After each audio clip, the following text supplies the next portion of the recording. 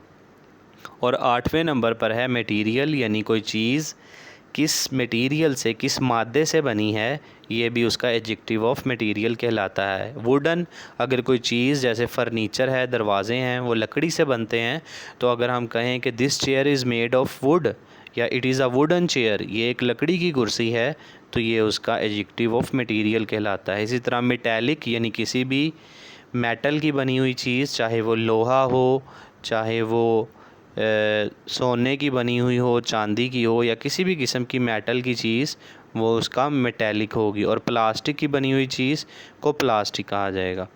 तो ये मैंने सारी एडजेक्टिव्स की टाइप तरतीब से लिखी हैं। अब आप देखें कि मैंने लेसन के अंदर जितने एडजेक्टिव्स हैं उनको ब्लू कलर के साथ अंडरलाइन किया है। एक दफ़ा उनको रिव्यू कर लेते हैं ताकि यहाँ पे देखिए, पहला लफ्ज़ है ये ब्यूटीफुल, जिसको मैंने ब्लू के साथ अंडरलाइन किया है, ठीक है। और ये किसके लिए बोला गया है, ये पिक्चर्स के लिए, पेंटिंग्स के लिए बोला गया है। दे लुक्ड ब्यूटीफुल, वो खूबसूरत दिखाई देती थी। लुक्ड को मैंने इसलिए रेड के साथ अंडरलाइन किया है कि ये यहाँ पर एक स्टेटिव वर्ब के तौर पर आया है। ऐसा वर्ब जो यहाँ किसी एक्शन को रिप्रेजेंट नहीं कर रहा बल्कि एक हालत को बयान कर रहा है कि तस्वीरें कैसी दिखाई देती थीं, तस्वीरें खूबसूरत दिखाई देती थीं। दे लुक्ड ब्यूटीफुल, तस्वीरें ख़ुद देखने का काम नहीं कर सकती बल्कि वो दिखाई दे रही थी, इसलिए यहाँ पर ये एक स्टेटिव वर्ब के तौर पे आया है और फ़िक्रा नॉन एक्शन है।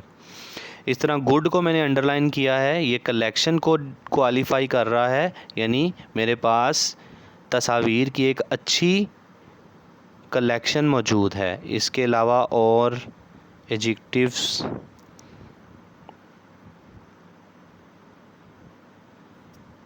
ये देखिए, एवरीबडी लुक्ड एंक्शस, हर कोई बेताब दिखाई दिया। तो एंक्शस यहाँ पर एडजेक्टिव है जो कि क्लास में मौजूद हर किसी को क्वालिफाई कर रहा है। इसी तरह यहाँ पर ये पॉपुलर है जो हॉबी को डिस्क्राइब कर रहा है। पॉपुलर हॉबी यानी बड़ा मशहूर मशगला है। अगले सफ़े पर यहाँ पर ग्रेट लीडर्स आपको दिखाई दे रहा है, यानी अजीम रहनुमा।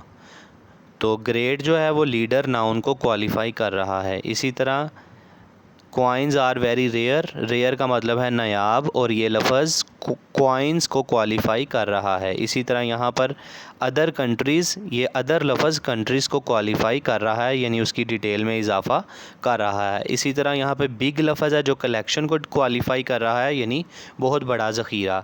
और एक्साइटेड का लफ्ज़ चिल्ड्रन को डिस्क्राइब कर रहा है। The children were so excited, excited कौन है, पुरजोश बच्चे हैं, तो एक्साइटेड का लफ्ज़ चिल्ड्रन को क्वालिफाई कर रहा है। तो ये आपके लेसन में कुछ एडजेक्टिव्स थे जिन्हें मैंने अंडरलाइन किया है। नेक्स्ट लेक्चर में हम एडजेक्टिव्स के बारे में मज़ीद डिटेल के साथ पढ़ेंगे और फिर मैं आपको इसके एडजेक्टिव से रिलेटेड कुछ घर पे करने के लिए असाइनमेंट्स भी दूंगा। अब आज का आपका होमवर्क ये है कि इस पूरे लेसन में से जिन पैराग्राफ्स को मैंने इन सर्कल करके स्टार किया है, ये 1, 2 और इस सफ़े पर एक पैराग्राफ है काशिफ वाला 3, इन तीनों की आप उर्दू में ट्रांसलेशन लिखेंगे। नमूने के तौर पर मैंने आपको ये उर्दू में ट्रांसलेशन के तीनों पैरे दिए हैं। इनको आप इसी तरह डेट एंड डे लिख के, टॉपिक लिख के, यूनिट का नाम लिख के अपनी नोटबुक्स पे लिखेंगे ट्रांसलेशन इन तीनों पैराग्राफ्स की। ये दूसरा पैराग्राफ है और ये तीसरा पैराग्राफ है। तो इन तीनों को आप लिखेंगे भी, याद भी करेंगे, और इसके साथ साथ पैराग्राफ्स लिखने से पहले आप इस चैप्टर के ये जो 14 वर्ड मीनिंग्स हैं डिफ़िकल्ट, इनको भी अपनी नोटबुक्स पे लिखेंगे और याद भी करेंगे। तो आज का आपका होमवर्क है वर्ड मीनिंग्स और ये 3 पैराग्राफ्स जिनकी आप उर्दू में ट्रांसलेशन लिखेंगे, ये आपका होमवर्क है। So this is the end of your English class. Allah हाफिज़।